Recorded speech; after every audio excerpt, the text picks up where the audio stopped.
January 9th, 2019 is now starting. It's come to order. Let's all stand for the Pledge of Allegiance. I pledge allegiance to the flag of the United States of America and to the republic for which it stands, one nation, under God, with liberty and justice for all. Excuse me. I'm a little excited today. Sorry. All right. I believe we need to take roll call. Just so you know, Planning Commissioner Edith Reese is in Mexico right now. So, huh? Yeah, Edith Flores. I thought it was always Edith Reese. Oh, my correction, Edith Flores. So we can have roll call. Chair Kevin Rooney. Here. Vice Chair Mario Maciel Jr. Here. Commissioner Edwin Borcas. Here. Commissioner Edith Flores. Commissioner Christopher Stein. Present. Mr. Chair, I make a motion to excuse fellow Commissioner Edith Flores. I'll second it. All those in favor say aye. Aye. Aye. She is excused. Next is public communications. Anyone wishing to speak has 3 minutes. Please state your name and residence. See no interest. I now close it. Next, we go to the consent calendar. Mr. Chair, I move to approve action minutes from December 12th. I abstain.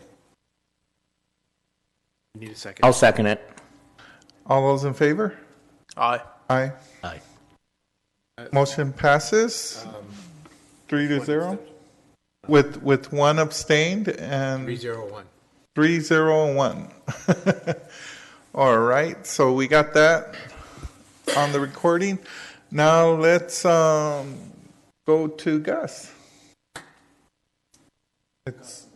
Oh, sorry. Oh, Ron. I'm sorry. I'm out of it tonight, man. Problem. We're going to Ron. Sorry about that.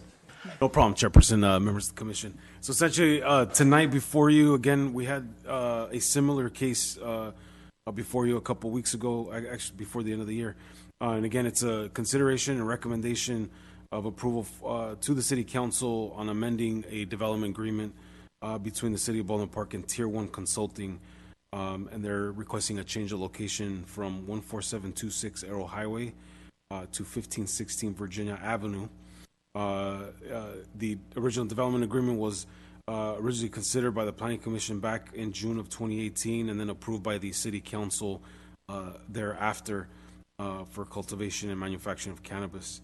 I do apologize, for some reason the PowerPoint is not working. It was just essentially a slide showing the existing site and the proposed site and that the applicant is requesting for that change.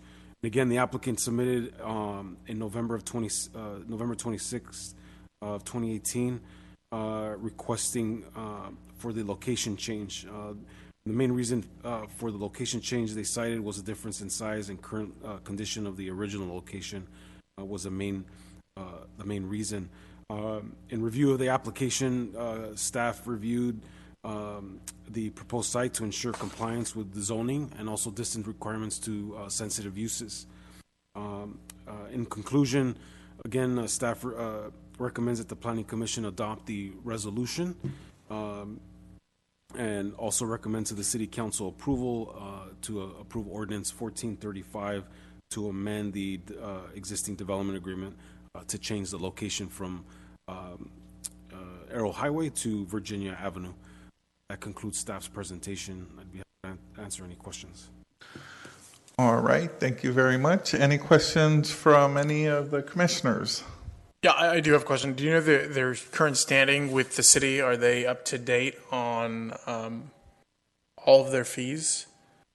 Yes, currently they're up to date on all their fees, yes. Thank you. I also have a question.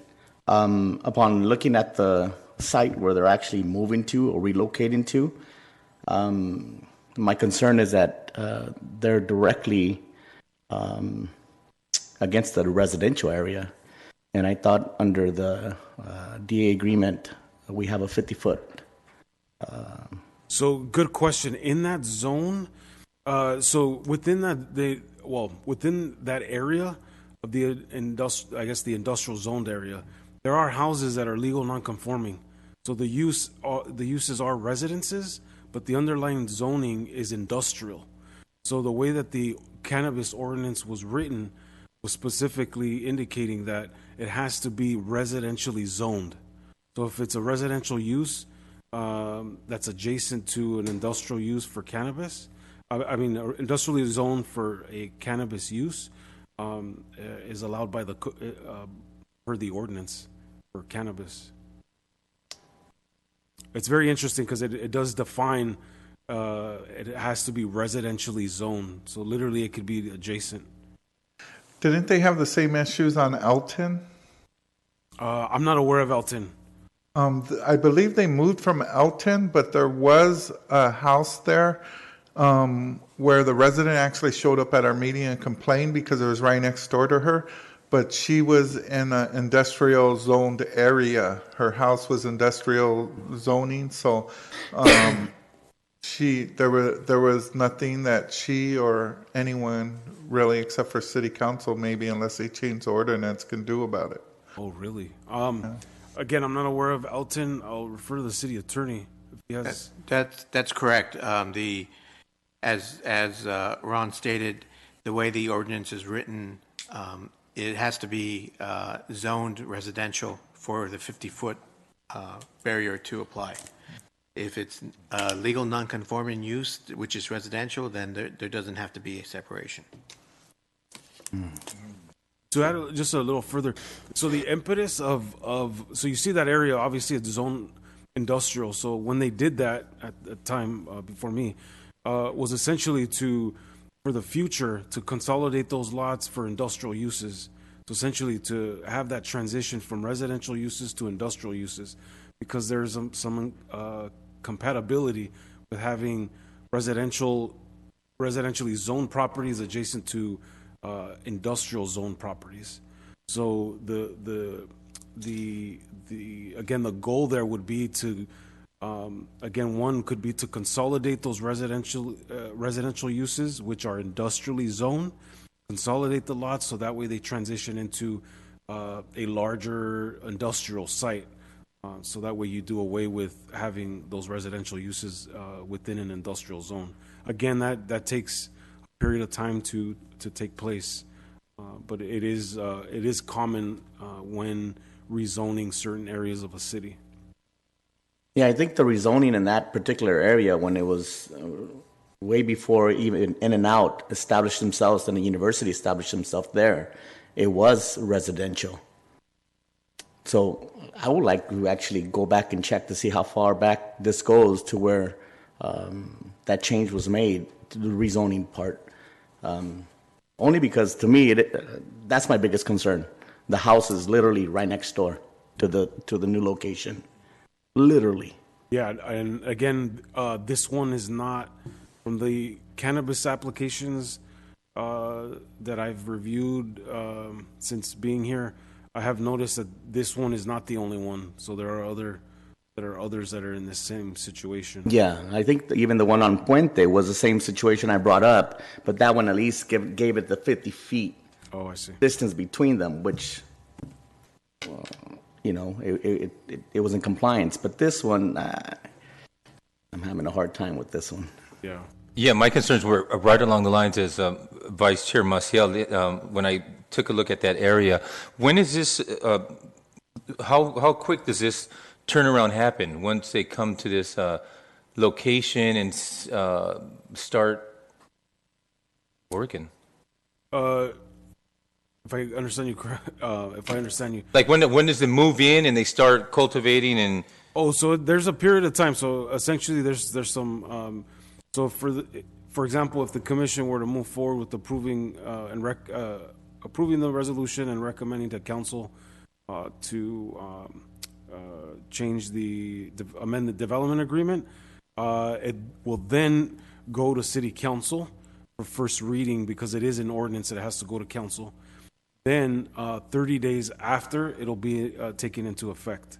At that point, the applicant would then have to work with the architect to obviously put together the plans and submit those to the planning and building department for plan check.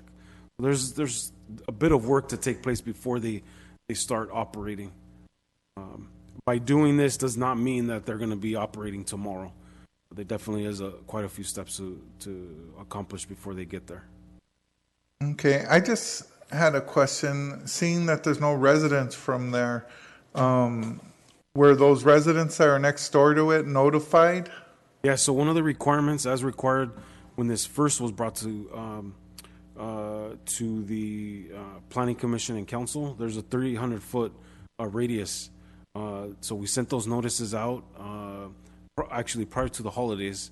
Did not receive any phone calls or letters or of concern. Thank you. Good question. Nobody here.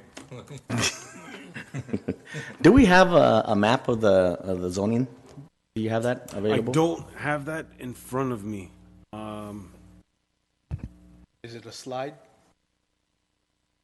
Well, The slide is an aerial slide. Oh, But it's aerial view. Where the vision was as far as the shows it. would an aerial slide be of help? Yeah, this is an aerial view. And Okay. it doesn't show the The zoning, zoning. although it is IC. That's correct, right? That's correct, yes. We have to confirm, obviously, before that, that they're not adjacent to sensitive uses. We went through that thoroughly. And then also that the zoning is correct. So the cutoff line would be what, between the two properties is what you're saying? The residential area wall would be residential, and then the area where they're wanting to move in is... Yeah, essentially from just looking at the map, on the vicinity map, yeah, it's essentially its property line, so it's adjacent to, so they're abutting. Property is abutting residential uses, but not residential zoning. So, for example, on there's a vicinity map towards the back. so it's industrial zoning, but they have residential housing right next door to it. That is correct, yes.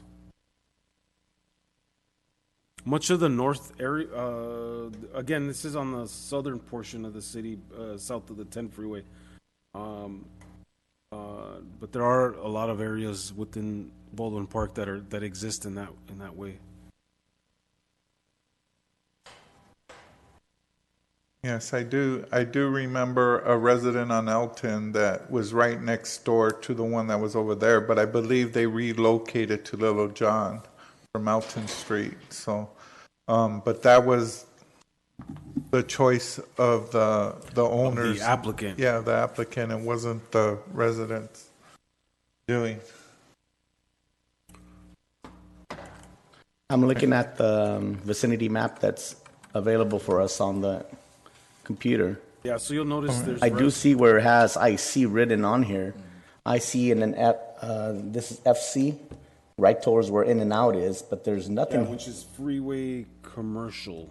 But there's nothing indicating that there's a separation of that residential area. I think that there is no residential area. There, where the houses are, it's industrial zoned. So if the people that own those houses wanted to build a warehouse there, they would be able to do it. Right, but still, it would be in compliance then. Huh? We wouldn't be in compliance if that's a residential home, then, Oh, correct. No, you could build a industrial warehouse there. You can tear the house down, and as of right, you'd be able to do the industrial commercial. That's the whole concept of doing that's understandable. long-term zoning changes. Is that you change a residential area to a commercial, Right. industrial commercial, with the concept is that eventually someone's going to say it's financially more viable to do a commercial structure there than to remain residential. And that's the whole underpinning of doing your general plan and your zoning, is to do long-term changes. And the long-term change in this particular area is for industrial commercial, not housing. Right, that's understandable. But like I said, to me, I don't think it's in compliance, since we're talking about it being a home at the moment, and the location where they're trying to relocate is right next door.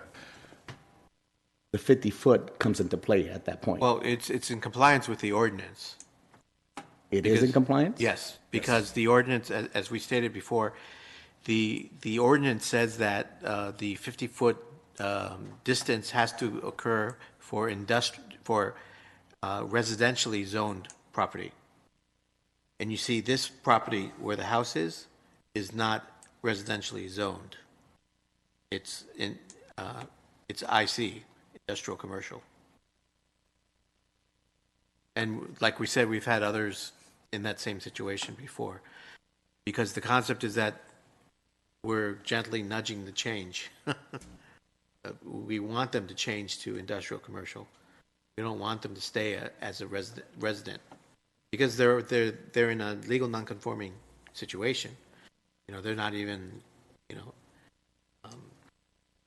they're not supposed to be there anymore.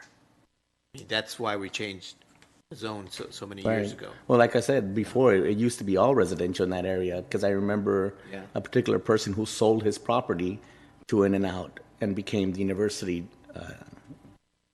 In-N-Out. And that was residential. Anyways. All right. Any more questions? We now will open up the matter for public hearing. If you wish to speak, you have 3 minutes. Please state your name and residence.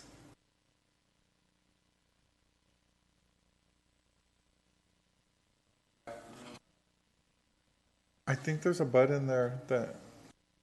Yeah, that's it. You guys, I walked in a little late because I was cooking dinner for my nephews, but you're talking about where Francisquito and where the In-N-Out Burger's at. Yeah. And he was talking about the planning zone, so I kind of missed it, but... Yes. Can you state your name? Eduardo Almeida Sauceda, 3600 Van Wyck. I guess if you're going to bring more revenues to the city by changing the zoning into commercial, it's a good thing. Is it eminent domain that you guys are doing, or is it basically you change the R2, R4 zoning? I haven't looked at the zoning or what you guys are talking about, but now, if you go commercial, sure, I'm a carpenter. Are you guys talking about building a tilt up there, or are you guys talking a structural steel building? Because I know that our streets are zoned for 6,000 weight ratio, so you have more trucks in traffic there. So your gas line, your sewer line, your plumbing line, you guys are all at capacity with the trucks, switching it out from residential, or you don't have an 18-wheeler with a tractor trailer. That's something to take in consideration, because, of course, the roads are certain for residential. They're zoned different in compaction, and, that's where you run into, cracking the pipes on a sewer line, water line, gas line, even though they're buried.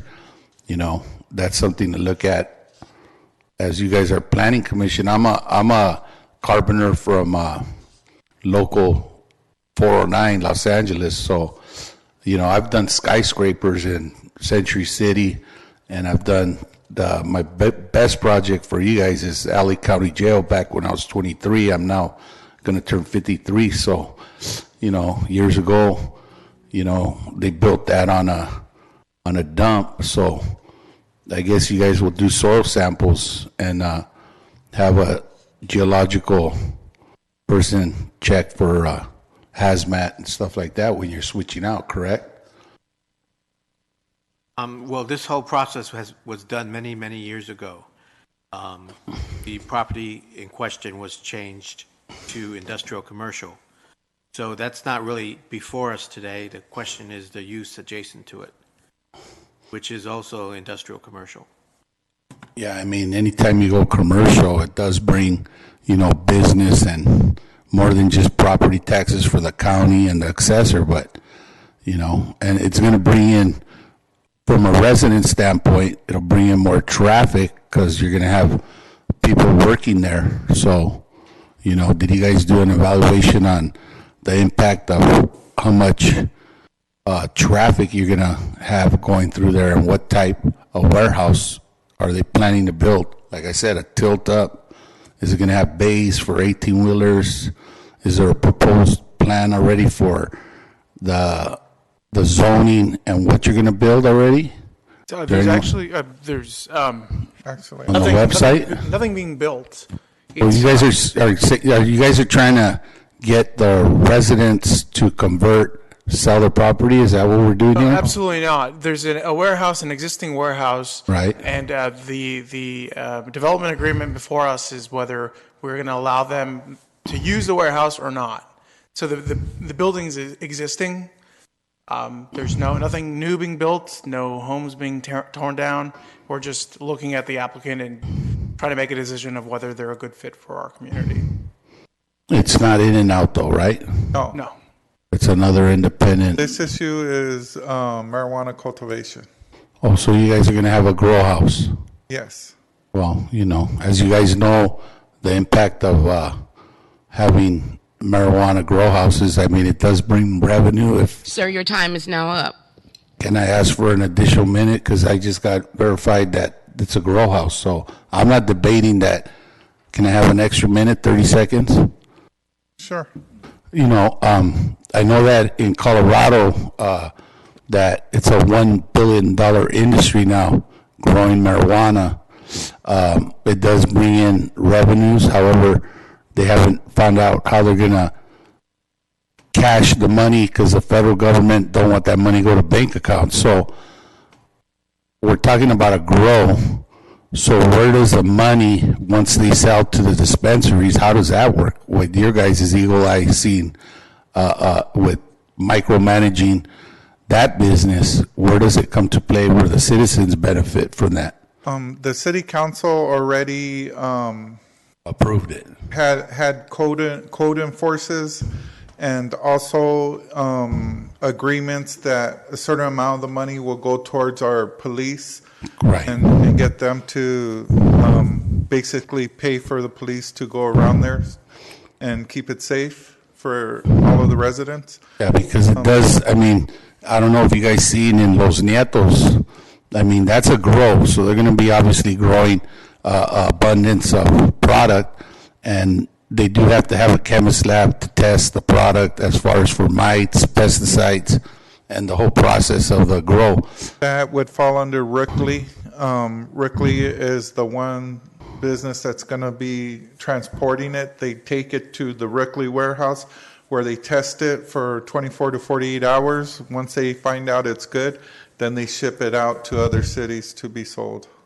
Right, I mean, indigenous plant back in the days when Jefferson was planting in Kentucky and Virginia, they used to use it for hemp. However, now for rope, now it's going to be consumed. I mean, just a word that I know, because we do impact out in Colorado right now, the carpenters, and I don't want to bring them into the loop, but I am going to tell you, there's a very high epidemic of heroin use because of that. I don't know if you guys did a study what they're going through, but it does bring homelessness and the marijuana industry, sure, for the recreational user, for the person with glaucoma, high blood pressure, whatever they say, cancer, AIDS, but there are other angles to look at it, because it does bring on, and that's the problem in Colorado by the city hall, is people are using hypodermic needles because it attracted more people to the city because they have the dispensary, and then, the grows, the federal agent is overseeing it from the DA along with the owner. But what you should really look at is the dispensaries, the foot traffic, and There already is an agreement with the city council that there will be no dispensaries in Baldwin Park, that they'll be sent out to dispensaries in other cities where they already have them. right. We will have no dispensaries in Baldwin Park. Yeah, it's just like the city of El Monte. I mean, the same deal going with Andre over there, Quintero, and their council. I mean, I was there yesterday, and people missed. Did you guys have, by any chance, a town hall meeting on all this? Yes, We've had many meetings. Well, I mean, you know, I'm kind of late on swinging. I thought it was a city council meeting, but you know, it looks like you guys don't get too much of an audience here. I believe that's next week. Yeah, basically what we do is we make a recommendation to the city council, and they're the ones that approve or deny it, like legally. Yeah, well, they got to pass an ordinance and do their protocol. And But, you know, my name is, like I said, Eduardo. I am educated, and I do know that there's good, bad, and ugly. You guys, you know, obviously know. I bet you none of you guys smoke marijuana, right? So, you know, it's about cash flow, and it is a cash cow, and it is the new economic trend, you know, for any city to grow marijuana because, you know, it's money. A lot of money can be made, abundance of it, you know. Doesn't take more than 3 months to grow these plants. You know, you get maybe 4 to turn it, trim it, and, you know, it does bring in a lot of revenue. So it is a good thing in one sense, but then, again, you got the people that can't afford it, and that's who you got to watch out. Just like I'm going to say in Los Nietos on a dispensary point of view, there was 9 gunshots at a dispensary on Norwalk Boulevard, across the street from 8806 Norwalk Boulevard. So it does bring some kind of crime. There is a good, but that's where, like you say, the chief of police has to be on top of it. Video cameras are key, and someone has to be monitoring that stuff because. I think your 30 seconds Okay, was up. the city council meeting is on the 15th, correct? 60. The 16th. So next Wednesday, if you wish to come and speak to them, the whole city council mayor will be here. Now you guys have a full vote on your planning Sir, I'm commission? sorry, your time is up. Thank you. You guys are all, there's no missing spots? No, not right now. Thank you. All right. Anyone else wishing to speak? Seeing there's no one here, I now close public communications. And is there a motion to pass?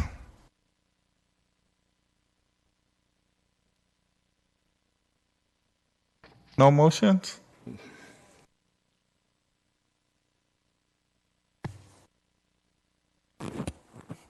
Like I said, Honorable Chair, this particular location to me doesn't have my vote because of the residential area that's right adjacent to it. And by looking at this map right behind it, it's not good all the way around. All right, so seeing that there's no motion made on it, do we put it off until? Well, is there a motion to not recommend it to the city council? We could. Relocate them somewhere else further down? No, we would basically rewrite the resolution and then take it to city council. And then city council will say whether they agree with you or not. I've been in that area plenty of times, and there's mostly industrial in that area. There's like our resident was saying, there's a lot of big rigs and stuff going up and down that street. So I believe the street issues are already done. For me, I mean, I would make a motion, but no one's going to second it. So. Yeah, we'll see. All right. Well, I'll make a motion to pass. Yeah, well, So, I'm sorry. So if it looks like, and again, city attorney, if you can. Well, we need to see if there's a second. Yeah. Okay. Yeah, well, I'm not in favor of its location. It's not ideal, but I don't think there's any legal obstacles in its way. Everything is conforming. So while I don't like the location, there's nothing. It's clean cut. It's straightforward. So I second the motion. All right, so it's seconded. All those in favor, I believe we should do it one at a time. Roll call it. Ready? This Yes. requires 3 affirmative votes to pass. Roll call. Kevin Rooney, Yes. Mario Maciel Jr., No. Edwin Borcas, Commissioner Edwin Borcas, Yes. Commissioner Christopher Sines. Yes. Motion passes 3-1. Correct? All right. And I would just like to say for the record is that I am a believer in the medical use of the marijuana. It stops seizures. It helps people with Parkinson's. I actually have an uncle that uses it for his Parkinson's, and it stops his shaking. I've seen it stop little children's seizures, so I'm a true believer that it can help, not just for the effects of getting high or whatever. The medical use doesn't get you high. It helps you, it just helps with seizures and different medical values that it has. So that's my belief with it. And I believe that by passing it, if we didn't pass it too, we would also, if I'm correct, we got our lawyer here, be open to a lawsuit from the marijuana manufacturer, I believe, because of the fact that he's abiding by all of our codes and regulations. So that would just be a lawsuit, and we would end up losing because they are abiding by everything we ask them to do. Is that correct? Yes, we're always up for a lawsuit. I mean, it just happens. It's a normal course of business. Yes. There was already approved for them to be on Arrow Highway. And there was no problem with that. And just for the record, I'm totally for it also. Mm-hmm. My concern is that we're the voice of the residents. We're the voice of our community. And in this particular location, my no is because you're directly adjacent to residents all the way around. Yes. And so bringing this particular business into this location, it's only going to be an eye catcher for somebody, and our residents are at risk.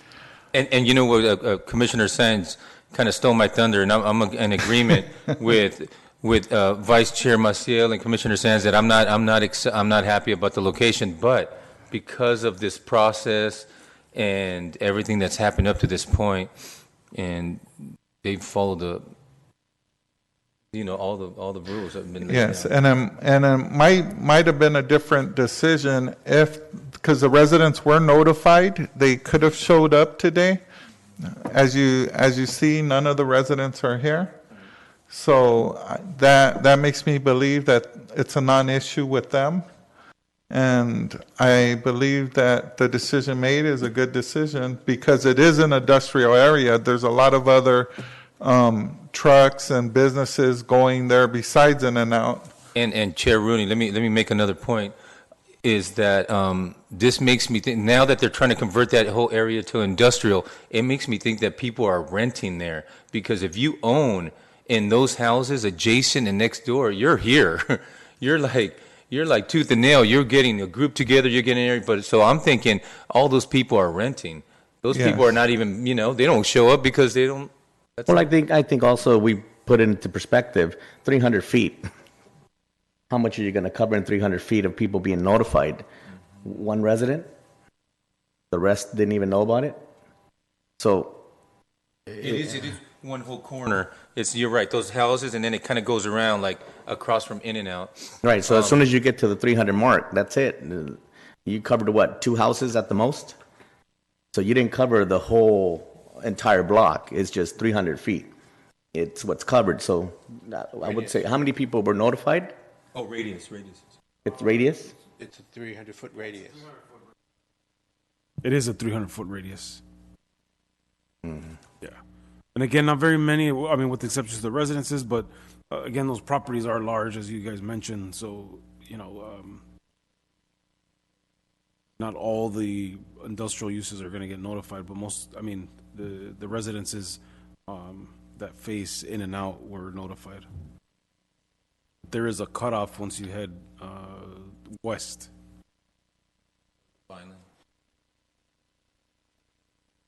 All right. Well, it already passed, so we move on to the reports of officers where it says none, and communications is none. But I do have a question about Urundale and the toxic waste dump. Is that still in, like in the dark? Are they still just waiting for the courts, or is there going to be a decision on that? Chairperson, I will have to get back to you on that. Again, from what I've seen right now, I guess it's at a standstill. But I'll have to come back to you with giving you specifics. All right. But I am aware of that taking place. Are you talking about Athens? Urundale is trying to open a toxic waste dump. Ballroom Park in El Monte has an injunction against them, I believe it is. Yes. Trying to stop them because they're trying to put it right across the street from Ballroom Park residents, which will lower our residents' housing values. And not only that, it's only a matter of time till something goes wrong there. And then who's going to get involved? The smoke's going to go everywhere. And what location are you talking about? It's by Live Oak and Arrow Highway, I believe. The Fork, I think. Yeah. But that was Athens. It has. I wanted to put Athens there. Yeah, it has Ballroom Park residents right across the street from it, and it's going to significantly lower the housing markets if it's put there. And one of the suggestions that I'm making, if they really want it there, why don't they put it where their residents are, more in the middle of Urundale? They want to put it where it doesn't affect them, but they can make the most cash flow. So, if they're so gung-ho about it, let them take the brunt of it. I also have a question. I don't know if by the next commission meeting we can kind of get an update as to where the 15 development agreements currently stand. I don't know if any of them have kind of abdicated and washed their hands and left the city. I believe it's 25 applications, isn't it? Yeah, it increased now. 18, 18, I believe. Yeah. Right now. But they increased the amount of applicants Right, up to 25, right? 20. 20 or 25? 20. I'll double check that. Yeah. I believe I remember hearing the city council say 25. That's why I referenced it. There is an existing list that we can give commissioners that would not be public information, but it would be for commissioners' use. Perfect. Thank you. Okay, we'd appreciate To add that. to that, staff's been diligently working with the cannabis operators. Those 18 that the city attorney has mentioned, we're all working with them in assisting them in getting their plans reviewed through the building department, getting reviewed through the planning department for issuance of building permits, so that way they can begin their TI, so that way they can obviously be up and running. But at the moment, right now, there isn't one that has received approval. We have a couple that are almost there, but otherwise, staff is working with them.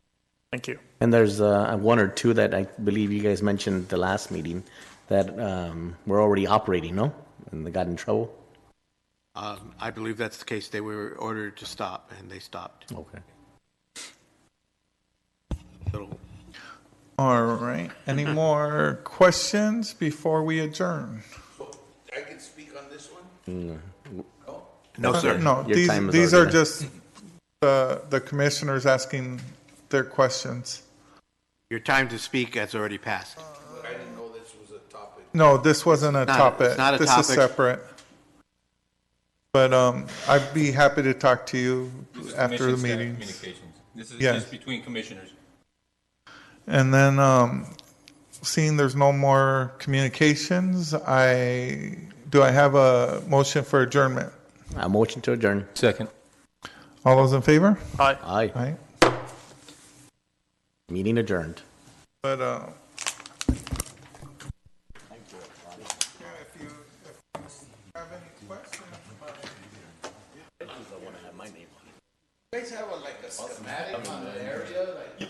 I don't want my name on it. Everybody's got their own view, you know?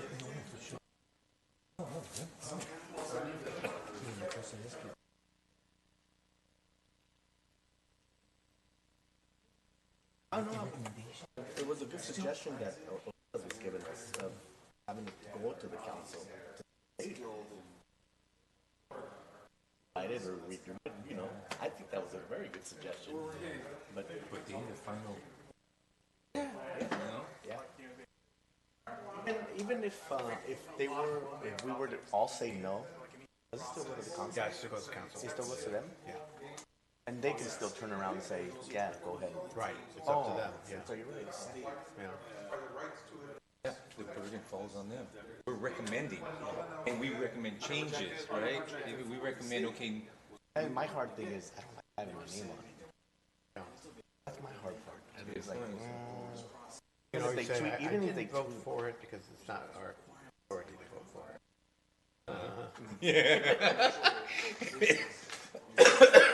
I made a recommendation, but but the final say. I don't say, it's on them.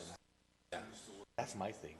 That's always my worry. Like, I don't want to have my name on it, knowing that if something ever comes up, they won't be able to say, hey, you were on the commission. And usually residents, they line up to say that. Eh? But for something, oh yeah,